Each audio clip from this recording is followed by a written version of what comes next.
আপনার ওই যে কেকগুলো যে আছে, কেকগুলো একটু বের করেন তো দেখি মেয়াদ আছে কি না। কোনগুলো? বাইরে কেকগুলো যে আছে এগুলো কেক বাইরে দিতে পারছো না? নিয়ে আসেন, একজনকে বলেন। আপনার তো দেখতে পাচ্ছি কিছু পণ্য রয়েছে, প্যাকেজিং করেছেন, তবে এগুলো সম্ভবত খোলা পণ্য, তাই না? ওই ডাল, 5 বেসন। কেজি আইন আমরা প্যাকেট করি। আচ্ছা, আমাকে সেজন্য। চলে পোহা। কিন্তু খোলা পণ্যের ক্ষেত্রে তো আপনার মূল্য তালিকা প্রদর্শন করতে হবে, মানে মূল্য দেখাতে হবে। আপনি কি দেখিয়েছেন কোনো পণ্যের মূল্য দেখিয়েছেন? আপনি কি এই প্রতিষ্ঠানে? আমরা বোতল যত্ন থেকে আসছি। এখন যেটা বলছিলাম যে আপনার কিছু খোলা পণ্য, এগুলো প্যাকেজিং হলেও এগুলো খোলা হিসেবেই না কাউন্ট করা গেল, কিন্তু এগুলোর কি মূল্য প্রদর্শন করতে হবে? 200 গ্রাম আমরা হয়তো ওইরকম বিক্রি করি। করবেন। আপনি এটা যদি খোলা পণ্য হিসেবে আপনি বিক্রি করতে চান, তাহলে আপনি একটা মূল্য তালিকা টানিয়ে দিবেন।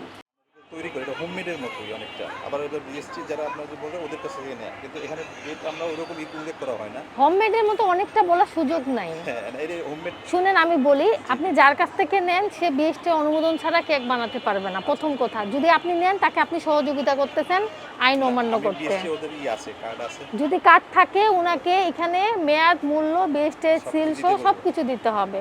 এটা আপনি ওনাকে সহযোগিতা করতেছেন আইনটা মান্য না করার জন্য। ঠিক আছে, না আমি সহযোগিতা করবো না, আমরা ওদের কাছে বলবো যাতে এরপরে দেয়। আরো বলবে যে এটা আপনি রাখছেন, এটা আপনার জন্য ইয়া। ঠিক আছে, তারপরে না, আমার এটা বলার নিয়ম নাই। আপনি বলতে চাইলে এটা আসলে এটা নিয়ম না আমাদের। ওনাকে একটা লিফলেট আছে না সামনে, লিফলেটটা আপনি দেখায় আইনটা সংক্ষিপ্তভাবে দেওয়া আছে, যেটা এই যে দেখেন মূল্য তালিকা, যেগুলো আপনার খোলা পণ্য হিসেবেই তো আপনি ওগুলো বিক্রি করছেন, এগুলো মূল্য তালিকা প্রদর্শন করাটা বাধ্যতামূলক। নইলে এখানে জরিমানার বিধান 50,000 টাকা। এটা তো আপনি জানেনও, আপনি আমাদের অনেকেরই ভিডিও দেখে থাকতে পারেন ভোক্তা অধিকার সংরক্ষণ আইনের। আবার পণ্যের মোড়ক যেটা ব্যবহার করা, হ্যাঁ, কেক কিন্তু বিএসটিআইয়েরও একটা বাধ্যতামূলক পণ্য। সেই ক্ষেত্রেও কিন্তু আপনার ওজন, পরিমাণ, উপাদান, উৎপাদনের তারিখ, মেয়াদ উত্তীর্ণের তারিখটা থাকতে হবে। আমার এখানে তো শুধুমাত্র আমি প্যাকেট করছি জাস্ট এইগুলো। এগুলো আপনি আপনার এটার মধ্যে আমি কাউন্ট করলাম না, যেহেতু এটা খোলা পণ্য। আপনি খোলাটা জাস্ট প্যাকেট করেছেন, ঠিক আছে, কিন্তু প্যাকেট যদি আপনার যেটা রিয়েল পণ্য আছে সেগুলোর জন্য কিন্তু এই আইনটা অ্যাপ্লিকেবল, কিন্তু আমি ওটা কাউন্ট করলাম না, আমি এটা মূল্য তালিকা হিসেবে কাউন্ট করলাম। মূল্য তালিকা ঠিক আছে, কিন্তু আর যেগুলো প্রোডাক্ট আমি বিক্রি করছি সব কোম্পানি তো প্রোডাক্ট গুলো দেয়া আছে। হ্যাঁ, এগুলো দেয়া আছে, এগুলো তো নিয়ে আপনাকে কিছু বলছি না, কিন্তু যেগুলো নেই সেগুলোর কথাই আপনি বলছি।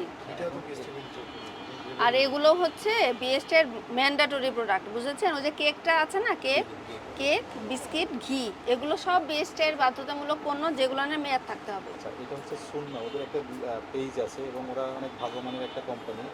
আমি এটা যদি আমি গিফট করি, আমি জাস্ট নিচ থেকে বলছি, গিফট করবো, আপনি এটা খেয়ে দেখবেন যে এর যত প্রোডাক্ট আছে আরও না নিয়ে ওরা এটা নেয়। আমরা পণ্যের কোয়ালিটি নিয়ে একবারও আপনার কাছে ঠিক আছে, বলেছি?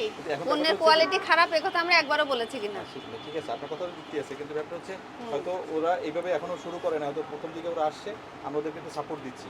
আচ্ছা, সেটা আপনি ওনাদেরকে বলবেন যথাযথভাবে, তারা যেন আইন কানুন মেনে, যেহেতু ঘিটা আসলে একজন ভালো বানাতে পারে বলেই সে বানানো শুরু করলো, আসলে বিজনেসটা এমন না। বিজনেস করতে হলে তাকে কিছু একটা নিয়ম মেনেই নিয়োগ করতে হবে, যে সে একটা, প্রথমত সে একটা অনুমোদন নেবে।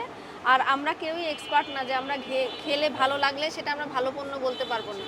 এটার হচ্ছে টেকনিক্যালি এটা পরীক্ষা করে দেখতে হবে যে এটার গুণগত মানটা ঠিক আছে কিনা, শুধু খাওয়ার উপর নির্ভরশীল না এটা। ঠিক আছে, আপনার কথা পার্সোনালি মানুষ যখন একটা ভালো জিনিস সে টেস্টেই বুঝে, ঠিক আছে না, টেস্টে বুঝলেও এটা বিএসটিআই কেন বাধ্যতামূলক করেছে, কারণ এটা তাদের ল্যাবে তারা টেস্ট করে দেখে যে এটা ভালো কিনা, বুঝেছেন?